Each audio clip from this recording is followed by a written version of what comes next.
això ja no, o sigui, s'han trobat els mecanismes polítics i els mecanismes legals per poder ficar aquestes clàusules. Vull dir que és qüestió de voluntat. Si hi ha voluntat, la gent ho fa. Si el ciutadà ho exigeix, l'administració ho farà. És qüestió de... Jo soc molt optimista amb aquest concepte de... No veig que triguem tant en posar a la Constitució aquestes coses, perquè el govern valencià ho està fent. A Barcelona treballa, l'Ajuntament de Barcelona, amb economia social, cooperatives, i els està donant moltes ajudes. Tot el tema d'Ateneus cooperatius, tots els Ateneus cooperatius, el projecte d'Ateneus cooperatius és bestial. Quin problema té que és només cooperatiu, és veritat, però bueno, s'està promovent. O sigui, sí que hi ha iniciatives, però ara és que el polític que entri estigui en aquella línia, enfocat, i no tingui altres interessos d'uns altres que... Un altre problema que promovem... No, que el control sigui correcte, perquè és el que deia ell. Ara hi ha moltes coses que no haurien d'haver passat, però ha passat perquè està tot... O no sé, si hi ha molta corrupció o per als diners, perquè és el que importa. Això també hi ha que canviar.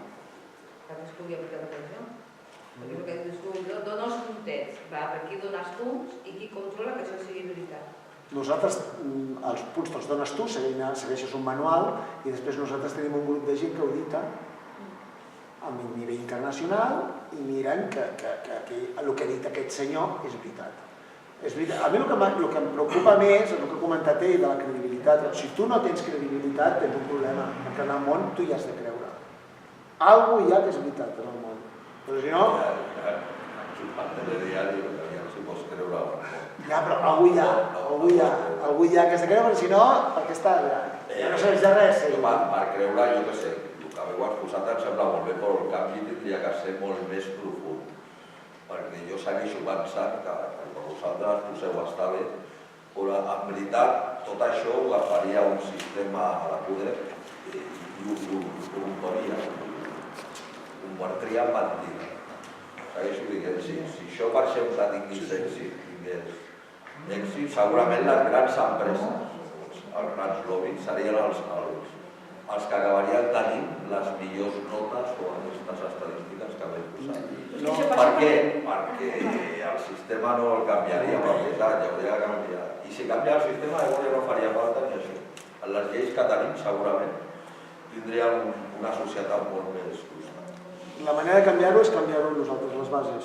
Sí, això també, clar. Estem molt desequilibrats, això és veritat, però ell ja diu que les empreses molt grans han de tendir a ser de propietat mixta, perquè la concentració de poder fa impossible. Si no, la viabilitat d'això. Ell ja ho preveu. Sí, les grans fortunes, òbviament, no hi caben, no hi ha cabuda per les grans fortunes en aquests models, perquè una persona pot comprar un Parlament, si vol. Agafa un Bill Gates i et compra un Parlament. Si Bill Gates volgués, compraria un Parlament. I el país faria el que diria. Simplement, el que més que guanya, ho dic 20 vegades més. I jo li deixo 100. Simplement el que menys guanya i el que més guanya, hi hagi una diferència de 100, de 1 a 100. Jo crec que només amb això arreglam el mal. Ja no hauria diferència. Sí, però una cosa, perdona, però els mitjans de comunicació és el màster de la impotència, l'educació diària de la impotència. Ens estan donant, no? Això sí que dius, de que no podem, que és enorme, que no podem. És una matxaca diària, i no és així. No és així. No? Jo crec que ens ho hem Val la pena tenir una utopia que tingui de nosaltres. Ens hem de creure que es pot canviar. Ens ho hem de creure que es pot canviar. Hem de recuperar la pròpia credibilitat amb el que val la pena, que no és fàcil, perquè és car. L'únic que podem canviar és nosaltres. Partint del capitalisme potser no, hi hauria que fer més forat a sota i arrelar una miqueta més en... Sí, agafar les arrels una miqueta més profundes. Segueixo dient, respectar el que veu dir, em sembla que no, amb això no es canvia res. Sí, hi ha implicant-se, però de més arrel. Estem canviant, però molt, I jo no sé què passarà, però l'únic que sé que puc canviar, l'únic, és a mi mateix. Això estic convençut que ho puc canviar. I amb dificultats, però jo crec que sí. No, res més. Ara, canviant mi mateix, puc ajudar que l'altre entengui. I que l'altre entengui. I que l'altre entengui, mira, aquest no li va tan malament. I potser puc aconseguim canviar. La meva dona ja tinc claríssim que no, i porta vida tota la vida. Per tant, jo sé que canviar una persona és molt difícil. Igual que si canvio jo... El millor optimista és el pessimista, El optimista és el teu, no ho sé. Jo volia fer una pregunta d'una altra cosa.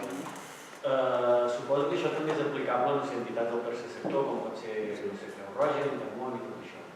Ha mostrat algun interès a acreditar-se en aquest sistema o aquest tipus d'entitats? A veure, ara per exemple se'ns ha costat... Jo crec que Càritas hi estan molt interessats, fer-se una memòria. Per dir-te, jo mateixa, Càritas de Barcelona, per dir-te, només un exemple, sí. I estan molt interessats i l'any que ve volen fer alguna cosa així. Aquest any estan mirant un tema d'impacte social de la seva feina, que també és molt interessant, per gent que fa treball social, poder saber quin és... com els orienten per veure en què estan impactant, saps? I per l'any que ve volien fer una memòria de sostenibilitat. Estem parlant de veure qui és més apropiat per donar-los aquest servei. Potser és l'economia del bé comú, potser és la XES, saps? Que té una la xarxa d'economia social i solidària, que té un model de memòria de sostenibilitat per a entitats que tenen voluntaris, i clar, això Càritas, potser jo mateix els diria, mira, aneu per aquí, si us fa el millor servei. La qüestió és que vulgueu entrar en això. El balanç de la XES és un balanç vàlid. Sí, després hi ha la Fundació Lealtat, és una fundació que es va crear ja fa més de 10 anys per auditar ONGs. Des d'un punt de vista de gestió ètica. Serà un parell de tot això. Però són indicadors diferents el que utilitza cadascun, no? Vull dir, van més o menys a la mateixa línia, però no tan diferents. No és el mateix que l'altre. És un tema, jo diria que jo he treballat, per exemple, el balanç social i el balanç de l'economia del bé comú, toquen els mateixos pals, però el nivell de profunditat de l'economia del bé comú és més profund en aquest aspecte que fer el balanç social. Però també si tu vols fer el balanç... Per què? Perquè tinc un manual més detallat i ho treballo millor. Però si jo volgués anar al balanç social fer-me un manual i bé, també ho podria treballar amb molta profunditat. Ara per ara fer el balanç social és molt més senzill. Ara per ara, no? Però bueno, jo tinc els dos, per exemple, i faig els dos i m'agrada fer els dos, perquè em donen visions diferents. Ara l'Institut Guttmann, doncs, ara és que està aquí a Barcelona, és de Badalona, no sé si coneixeu l'Institut Guttmann, és per malalties neurològiques, no? I aquests senyors estan, doncs ara s'estan auditant, han fet el balanç i ara estan auditant-se. Bueno, doncs és una fundació, institució, bueno, és anar avançant en aquest... Aquí se'ns acosta, jo crec que se'ns acosta tres tipus d'empresaris, no? El visionari, el compromès, el que és una persona compromesa i que vol fer un món millor i que creu que amb la seva feina ho pot fer, se'ns acosta. Se'ns acosta el visionari, el que veu que poder no estic tant, però això és el que toca i això arribarem aquí. I després però no està tan compromès, és que vol estar al dia, saps? I després se'ns acosta l'aprofitadillo, l'entrenadillo, aquest s'acosta el que es vol apuntar al tanto. I diu, m'apuntaré punts, però quan sap que hi ha una auditoria darrere diu, vale, això és una altra història.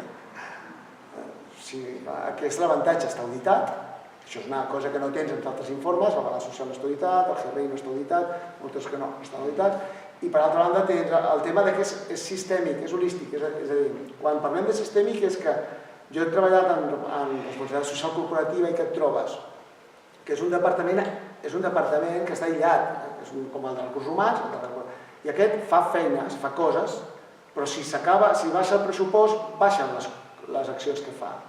En canvi, aquí a l'economia del bé comú, com és la teva manera de treballar, al canviar la teva manera de treballar no tens més remei, encara que baixi el pressupost, tu seguiràs treballant igual. I ja estem aconseguint que no estàs fent coses per millorar el món, no, treballes d'una manera que inevitablement millores el món. Aquesta és per mi, la gran descobrir que va fer aixecar-me del sofà. Si no hi hagués sigut, encara estaria fent zapping. Tenia clar. És brutal el model, és una cosa interessantíssima, perquè quan tu ja incorpores en la teva selecció de proveïdors una petita enquesta ètica, ja la faràs sempre. Encara que baixi el pressupost, tu faràs perquè ja compres així. I vull fer una altra pregunta que no m'ha quedat. Per un lloc parlàveu allò que em sembla cada 10 anys, un any sabàtic, coses d'aquestes. Però això no entra dintre dels indicadors a l'hora de mesurar l'entitat o l'empresa, veure fins a quin nivell compleix l'economia del bé comú. Una altra cosa que suposo que són propostes a nivell més de legislatiu. Efectivament, seria això com... Són dues coses diferents. Sí, seria una visió més de govern i l'altra és una visió d'entitat. El que me deixes a nivell de... El que me diries és la reducció d'hores. Parlem de 35 hores. Treballar 35 hores. Sí, el repartiment de la feina i coses. Llavors, si tu pots demostrar que els teus empleats treballen 20 hores, doncs bueno, si pots demostrar que les teves hores es trapassen a les extres, si pots demostrar que els teus empleats, part d'un percentatge, no recordo, de les seves hores són de conciliació familiar, si pots demostrar que treballen a casa, tot el que puguis demostrar que ajudi a que la persona sigui més feliç en la feina, que es pot ser feliç treballant. Sí, és increïble. I aquest agrupament vostre d'economia del comú, com us organitzeu, com neix, com feu la divulgació, us heu creat en entitat, com us financeu? Esteu a dins d'aquest, us apliqueu l'auditoria? Sí. A veure, nosaltres ens vam crear l'any 2012 com a grup, perquè el Christian Felber va sortir l'any 2012 en un programa de... El vau veure, no? Allò és el que va fer aixecar... Allò em va fer aixecar del sofà. Sí, jo em vaig aixecar del sofà allà, en aquell moment. I llavors el tema... Llavors allà es va crear un petit grup de flipats que ens anaven veient en els bars. I d'aquí ens van anar fent grans i al final vam crear una associació. Que estem dintre d'una associació federal espanyola. Hi ha una associació federal espanyola, la catalana està dintre, la valenciana està dintre, la del País Basc està dintre, l'andalusa no sé si és associació com d'energia. Llavors, uns grups són associacions i altres grups són camps d'energia, que és un grup d'amics. O sigui que, bàsicament... Girona, per exemple. Voluntariat, bàsicament. Sí, totalment voluntariat. Són grups amb... Llavors, com ens financiem? Bàsicament a base d'ajudar les empreses a fer el balanç, aquelles empreses que volen fer el balanç se'ls ajuda. I també ens financiem fent auditories. És les dues vies que ens podem finançar. Però és poca cosa. Llavors, ens movem poc. Hi ha gent que fa tasques de difusió més general o de suport i hi ha gent que té una formació específica avaluada per al propi moviment per fer les consultories. No, parlo de finançament. Sí, però quan prestes el servei de consultoria llavors obtens uns ingressos que es reparteixen una part per consultor i una part per l'associació. I no hi ha una altra via, hem de buscar vies de finançament, sí, però és un tema que ja anirem avançant. També una de les coses que ha fet aquest senyor, el Christian Felber, és que ha fet una teoria econòmica, al marge de les èlits i dels recursos. I llavors, m'explico, no? Ell està allà, no sé... No, i és relativament nou. Paral·lel, saps? O sigui, no estem ficats en... Molt poc. Per un canvi d'idea, de valors, penso que és poc reconegut encara. Però és l'economia del sentit comú, també, no? Sí, que necessita més temps. Sí, però anem... O sigui, bé, està molt bé, s'està escampant. Mira, l'altre dia a París hi havia, per exemple, van venir anglesos, no havien vingut l'any passat. I hi havia gent representant a Gran Bretanya. I ara hi ha un premi Nobel, no sé si ho he comentat abans, que ha tret un llibre que també es diu L'economia del bien comú. Està aquests dies a Barcelona, convidat pel Centre de l'Economia de Sitges, estarà, saps? I és un premi Nobel francès que es diu Jean Tirole i ha dit a lo mateix, l'economia del bien comú. Vol dir que s'anà posant... Per mi caurà pel seu propi pes, perquè el sistema propi és que no aguantarà. Ja no serà per convicció, crec que serà per necessitat. O sigui, no podem fer una altra cosa, és que no s'aguanta, és que inclús ni el planeta no. Vull dir, ens agradi o no, anirà caient pel seu propi pes. La desigualtat, està clar que la riquesa s'ha de distribuir, tard o d'hora. D'alguna manera s'haurà d'anar distribuint, no sé en quants anys. Però està clar que no el sistema... I de fet, jo crec que l'home viu, o sigui, ha evolucionat sempre en intentar redistribuir cada vegada més la riquesa. I ara el sistema que tenim dels impostos i el sistema, no està malament, no? El que més guanya més paga. Ara jo crec que això és un model bastant maco, ja m'agrada bastant, el problema és que ha de millorar. Però jo crec que hem avançat bastant en aquest aspecte. Però la riquesa, el patrimoni segueix encara molt. Això vostè volia comentar que com a metodologia a petita escala individual com a entitat sí que em pot semblar adequada, ja que ja que pots agafar consciència sobre fins a quin punt tu, com a persona, doncs això és que estàs fent bé les coses o no, però jo penso que s'ha de mirar molt més enllà i que jo penso que sí que s'ha de qüestionar que tot aquest sistema capitalista perquè sí que cal crear alternatives. En el sentit que nosaltres comentàvem, això, que estem contents perquè dins de la Unió Europea hi ha hagut un mercat ètic, ho dèiem el mercat ètic. Sí, doncs això, que hi ha un reconeixement, però això és que d'altra banda, hi ha un cartell aquí al darrere que diuen tot el contrari, que hi ha un petit preàmbul maco, però hi ha una llei que permet desfer tot el que diuen aquests preàmbuls, i que sense cap alternativa amb aquest sistema, mirant amb aquesta Europa, que això quedarà per sempre fent mullat, perquè si tu apliques aquest protocol i que tu vols energies renovables, Endesa, si vols, que també tota aquesta energia renovable, però que sabem quines atrocitats socials i ambientals està fent. I si aquest sistema de ponderació que ha fet vosaltres diu que Horta, que, no sé, amb aquest model de la ciutat molt agressiva, diu que té una nota 6 sobre 10, si el principi és bona, jo no crec que hem d'aspirar a anar cap a aquest model, sinó que ha de ser molt millor i amb aquestes eines mesurades per les grans empreses, per els organismes públics, no sé si és vàlid o no. A veure, per exemple, l'Horta Guinardó té 550, crec, sobre 1.000. Clar, vol dir que té un recorregut de millora brutal. El que sí que pots fer, per exemple, és baixar-te l'informe. A la web, et baixes l'informe i veus per què, com ell justifica aquesta puntuació, i allà veuràs tot el que ell està fent, per exemple, tot el tema que està fent associatiu, com està treballant el tema d'emprenedoria, com està. Llavors podràs veure totes les accions que està fent i tot i així té una puntuació de 500, que està molt bé, perquè és que és molt difícil arribar. Està molt bé, no perquè estigui molt bé el que fa, sinó que està molt bé arribar a aquests punts, perquè el balanç és molt exigent amb les empreses. Llavors una empresa que estigui per sobre de 600 punts, 650 punts, és que sí, és molt complex. És per això que deia que estava molt bé, no que ell... Però el que sí que també em sembla que és molt exemplar de Barcelona és la contractació, tots els plecs de contractació pública que està fent ara. Això és exemplar, això no ho trobes en altres municipis. A nivell global jo crec que és vàlid dir el recorregut que ha de fer un municipi per ser un municipi del bé comú, amb una assemblea democràtica, amb un índex del bé comú. Pensa que l'assemblea democràtica és la base, el que estàs dient és que les decisions les fem per diferents comissions, per territori, per educació, però que aquestes comissions siguin mixtes, amb una ciutadania i amb uns polítics, i que hi hagi unes reunions on es decideixin les coses, on es presentin, on es seleccionin i on es votin, on la ciutadania participi, i després hi hagi, un cop s'ha votat, es posi en marxa i després hi hagi un mecanisme de control. Aquest seria el primer punt, aquí estàs resolent bastant. Però, això és que penso que en el barri d'Horta, que si tu preguntes a la gent quina satisfacció té, quina pobresa hi ha, quina desigualtat hi ha, no sé, que si això sortiria un 6 o un 2. No, perquè això totes aquestes enquestes estan contemplades i tenim allà la puntuació, i allò està, però no només és això, hi ha moltes més coses, i la mobilitat.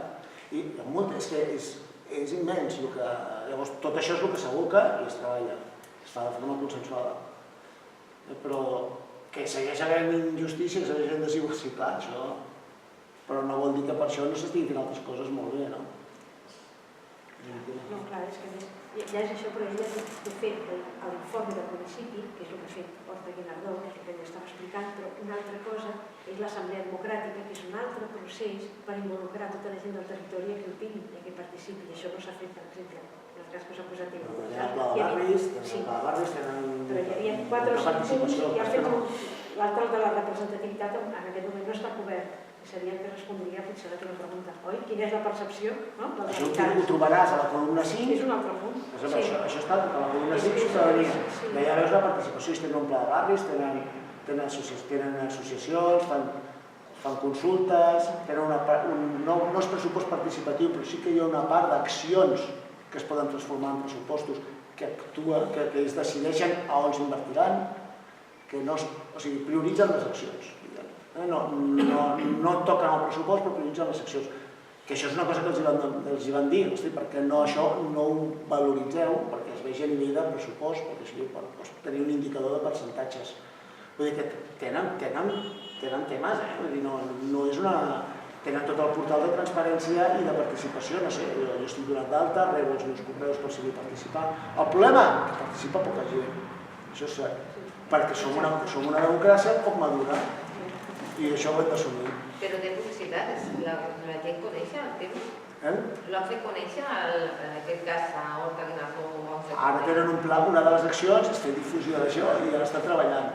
Que també així segurament participarà poca gent, no? Però bueno... Sempre som poc madurs, sí, està clar. Som processos, oi? Sí, com a democràcia participativa, doncs tenim les nostres limitacions. I nadie participa. I nadie participa. No, i es fan sessions i venen 4 persones i sempre són els 4 mateixos. I diuen, és que clar, bueno, doncs aquí tenim un problema d'educació, tenim un problema de base, tenim un problema de moltes coses. De difusió, d'educació, d'agafar-los de petits, de fer-los als nostres nanos a participar des del primer dia i decidir com volen la classe i com volen els seus professors i que escollin ells, però hem d'ensenyar-los com. Sí, s'ha de començar. Sí, per això tenim un node de coneixement que treballa a universitats, treballa a escoles, per veure com aquests valors inculcar-los. Que si al nen li ensenyo que el més important és competir. Inculcar-lo no solament de teoria, sinó també d'acció. Per això tot deia, si coneixien la gent aquesta activitat que fa l'Ajuntament, segurament estàs dient que ara farà la... No, segur que tenen els seus canals, home, tu tens canals, tens correus electrònics, tens canals de difusió, sí, ells tenen els seus canals, però no són suficients o... Bueno, això sempre... Avui hem hagut molta gent aquesta... No sé, la capacitat de convocatòria que teniu és forta. No sé quins canals feu servir, però jo m'he fixat i dic, ha vingut bastanta gent. Jo m'he trobat a vegades 2 persones. Una vegada va venir 2 persones a una biblioteca, era jo. Ella i jo. I després va venir una altra vegada, m'he equivocat. I vam estar parlant de l'economia del bé comú, és una classe particular. Això de la participació del ciutadà té molta també. Nosaltres he passat molt ràpida, potser per no, perquè al final hi està molt... Et falta madurar, però bueno, poc a poc. Bueno, pero uno de sus ideas, ¿no? Y también es la idea del proceso constituyente, es empujar una asamblea comarcal o municipal donde la gente se encuentra y donde podemos discutir qué queremos realmente. Esto es una idea, hay muchas ideas y eso tenemos que discutir y tenemos que implicarnos en esto. Si no, los políticos nos ponen una constitución y ya está. Y esto es lo peor. Sí, el vehículo que tiene que ir de los ciudadanos a la legislación tiene que ser... seria perfecta. Ha de ser directa. El que tenim ara no ens representa. No funciona. O reformulem, i les tecnologies, hosti, estem evolucionant molt com per poder fer moltes coses. Nosaltres fem tant... O sigui, a l'economia del bé comú fem servir uns sistemes informàtics que és que elaborem documents d'una manera totalment participativa que és que flipes. I dius, jo no ho he vist en altres organitzacions, això. I votem de forma participativa, tenim sistemes Lomio que podem votar, unes coses que dius, i d'això per què no es pot fer una mica millor i presentar-ho? I començar a que la gent participi en aquests sistemes. No costa res. Bueno, és posar-se. Hem d'exigir un procés constituent des de baix, ni que nosaltres ens diem procés constituent, em vaig néixer per això. Doncs penso que el que s'ha d'exigir ara a Catalunya, abans de fer la Constitució, és que es tingui en compte tota la base, tota la gent de base, per tot el que s'hauria d'haver debatut per el que volem en la nova Constitució.